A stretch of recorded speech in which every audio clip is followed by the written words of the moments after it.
Alex, great to be here with you on the inaugural installment of Strike First Nutrition's contribution to everyone's health, fitness, and self-image who is over 35. Thank you for having me. So, Alex, how did your passion for helping people stay healthy and fit get started? Well, I've been in the industry for over 22 years. My family's been in the industry for over 45 years, and by learning from my predecessors and parents and uncles and the rest of the family, I slowly got into the business, and I started seeing how rewarding it is when you actually help somebody and they leave and they come back feeling much better.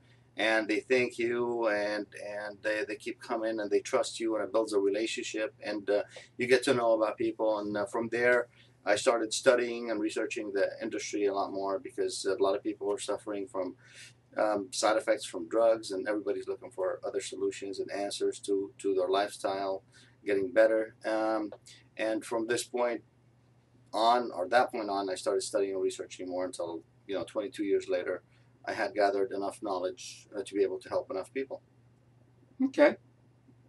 So, everybody is worried about what they look like on the outside. You know, everybody complains about that last 5 pounds. They complain about their wrinkles. They complain about everything. But they're only looking at the outside. Give me a couple of examples of how what you put on the inside really affects the outside. Okay, this one is simple yet complicated, but there's a couple of things I'm going to repeat more than once, and the things I'll repeat more than once are actually the things that are more important. So I'm going to start with a diet. We are what we eat. One of the major things we do every day is eat more than once a day. So we have to be careful with what we put in their body, and when we put ingredients that don't do our body well, it can cause oxidative damage. And cause lack of oxygen in the cells, and the cells won't heal properly. And this is something that we don't necessarily see on the inside, but it can rapidly increase our aging. And this is the first thing. The second thing is, of course, sleep. Sleep is very, very important. Very few of us sleep enough hours during the day. I mean, 7 to 8 hours without major interruption is very, very important. Again, for the healing and rejuvenation of the cells in the body. Most of us don't get that. We have to try to concentrate and focus on eliminating lights from around our rooms, eliminating computers and TVs to near proximity, because those things actually can interfere. Even cell phones should be kept away when somebody's trying to rest, and even like flashing lights, like little alarm clocks and stuff like that, or radio clocks. The third thing is stress level. So this is the hardest one to actually address, because we all have to deal with a fast-paced life that forces us to deal with tremendous amount of stress. Even kids deal with stress these days. This is something also we have to address, and make sure we take enough time on our own to rest our mind and our body and de-stress, whether it's by exercising or yoga or meditation or any form like that. Okay. So you talked about three things there. And I was curious, my next question was going to be, what are the top three negative things that we do or that happen in our lifestyle that really affect people that are our age? First thing is diet. Diet is one of the most important things we have to be concerned about. Saturated fats people consume daily because of the convenience and because of the satisfaction from the taste. We end up being punished later with having higher cholesterol levels and higher blood pressure levels, and many more serious health issues that we have to deal with for years just to fix what we did in the past where we thought we're enjoying things. And again, having access to unhealthy foods or saturated fats is we should actually bypass the simplicity of doing it and going the longer route, using whole grains, organics, greens and vegetables. This is very important to increase antioxidant levels in the body and just rejuvenate the cells. This is the first one. Sleep you can't do really anything about except sleep more or rest well. And of course, by exercising more regularly, certain supplementation if needed can actually help you come down from high stress levels, and kind of tune down your mind and get enough rest. And of course, meditation helps with that as well. Reading, um, and the final one, stress level, is the most difficult one to deal with. But I say do not look for easy solutions and drugs to numb your brain and make you not feel the stress or get fake uh, feelings. It's not really you. The best thing to deal with stress is to actually go through it and get up. So you got to go down before you feel the highs. So diet, sleep, and exercise, and then stress affects them all.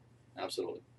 So stress causes us to eat poorly, and then counterintuitively, we should exercise to relieve the stress, but we get stressed out and we think, I don't have time to exercise. And then because we don't exercise, we don't sleep well, and our body doesn't rejuvenate. Does that pretty much sum it up? It's a very simple circle without making it complicated. Initially, this sums it up exactly to the point. You have to make time to exercise to be able to sleep better. You have to eat better to sleep better. Mm-hmm. You have to exercise to feel better and get more oxygen into your bloodstream. You have to sleep enough to be able to have energy to exercise the second day, and have enough energy to work the second day and deal with stress. So yes, exactly. Can't say it in any better way. And one simple thing, and I'll throw this out as a tidbit for everybody. Alex helped me because the one thing that I needed to do was just get rid of sugar in my diet, any sort of white sugar, and most sugar in total. And that is one of the things that he helped me with to eliminate in my life and make everything work a little bit better. So everybody talks about diet, but yeah, diet is such a big thing, and people, they drive down the road and they see a fast food place and they run in, or maybe they see a nice restaurant and they go in. Whatever it is, it's so complicated in everybody's head. Can you give us one tip, one thing that we could change in our diet? You know, with me it was sugar, but that's not it for everybody. There's got to be something that everybody could do. Yes, I can give you a very good tip. Moderation. Moderation is the key. I mean, we only live for less than 100 years, less than 80 years on average. So I hate depriving myself or anybody I know from something that's sugar or fatty. But some simple solution is don't do it so often. So you can pick one day a week or one day a month, or depends on your health level, of course, where you can slip and get what you want. So moderation is the key. On average, healthy diet should be followed, especially because of our poor soil and poor food and lack of available good ingredients around at an organic, level, and lack of rawness, and even our bodies not be able to digest things properly. You can slip once in a while, but again, healthy practice of eating the right foods is the most important thing. So, well, you may have already answered my next question, but I was really curious. Are there any types of foods or food categories or food that everyone should just avoid? wow, I'd like to say there's a few, but there's two that I would like to focus on the most. Number one is saturated fats. Okay. Fried foods are poison. So number one, Wow. fried foods. The more you avoid, the better you'll be off. Animal fats.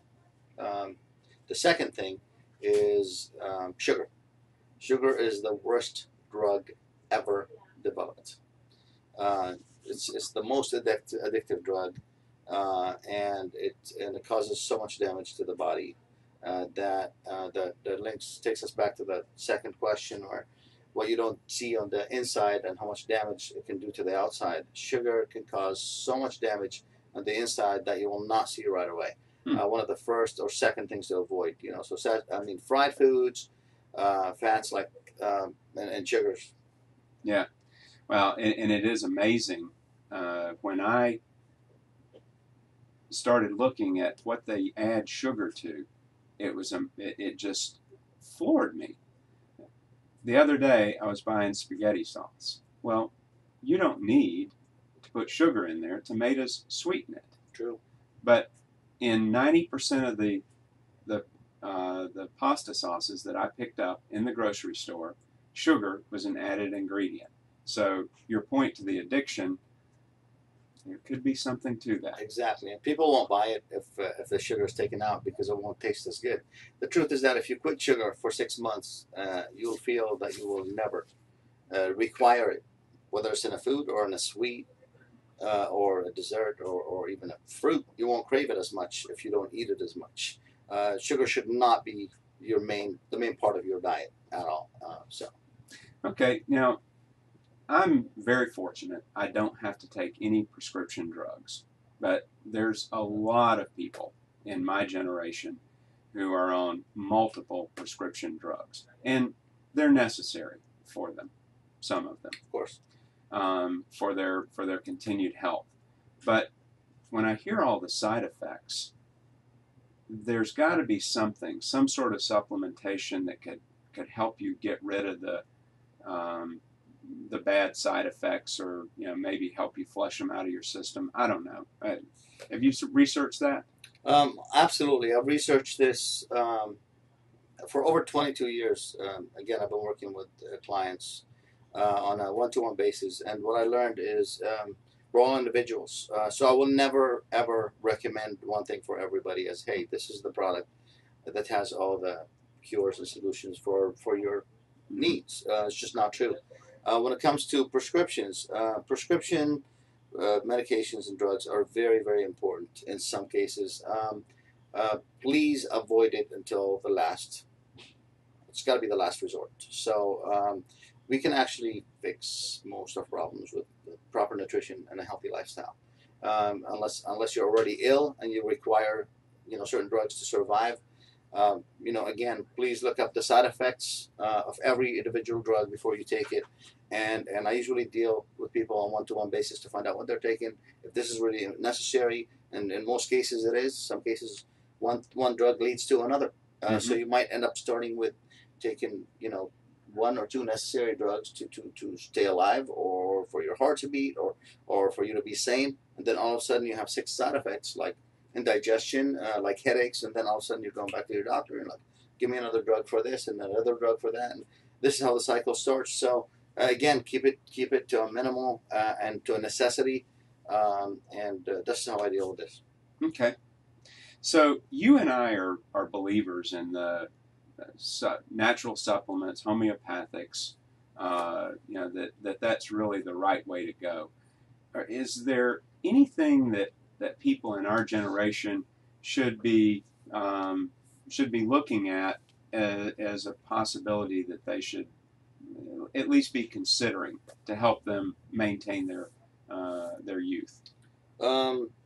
Yeah, this is a very very open question, and there's multiple answers to it. I wasn't always a believer, but when we're in our teens or 20s, we think we're invincible, and then all of a sudden we're in 20s and 30s, and we start working on our bodies. Then when we're 30s to 40s, we're trying to maintain our bodies, and when we're 40s to 50s, we're trying to recover our bodies, and it goes on from there. And 50, 60, 70, 80, we're trying to live longer and be healthier, and have the best years ahead, which is all possible.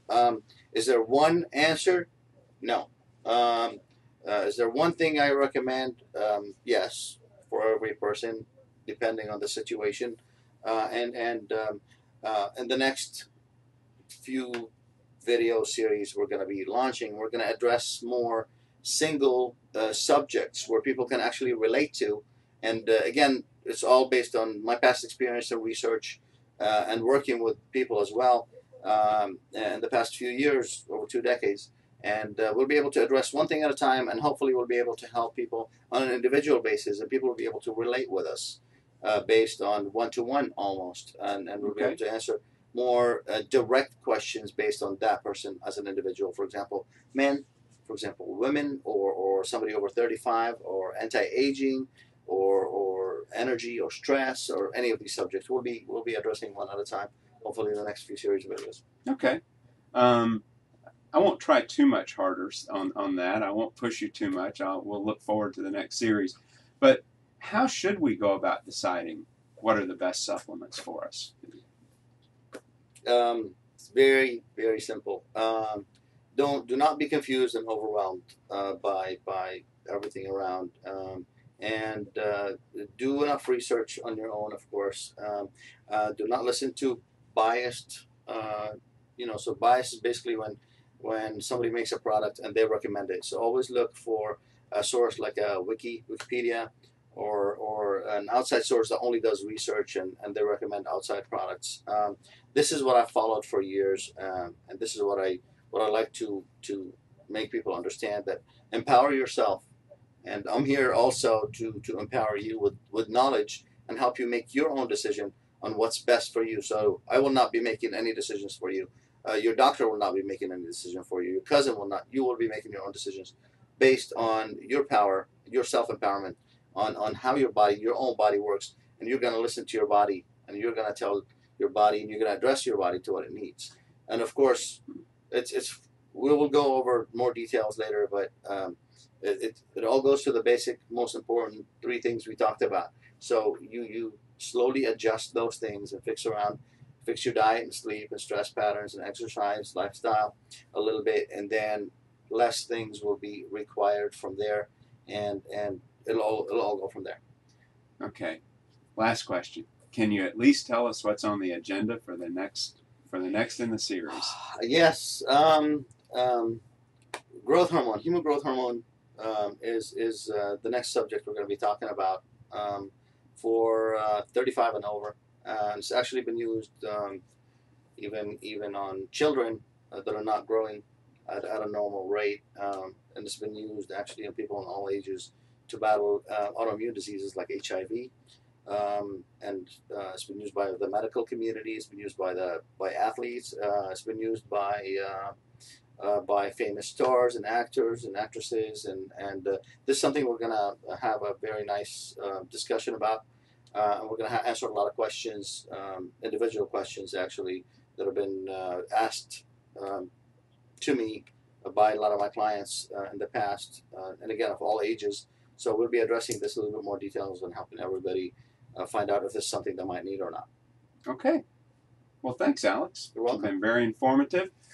And we'll look forward to seeing you next time. And I'm Ken, and this is Alex. We'll look forward to talking to you about HGH in about a week. Thank you.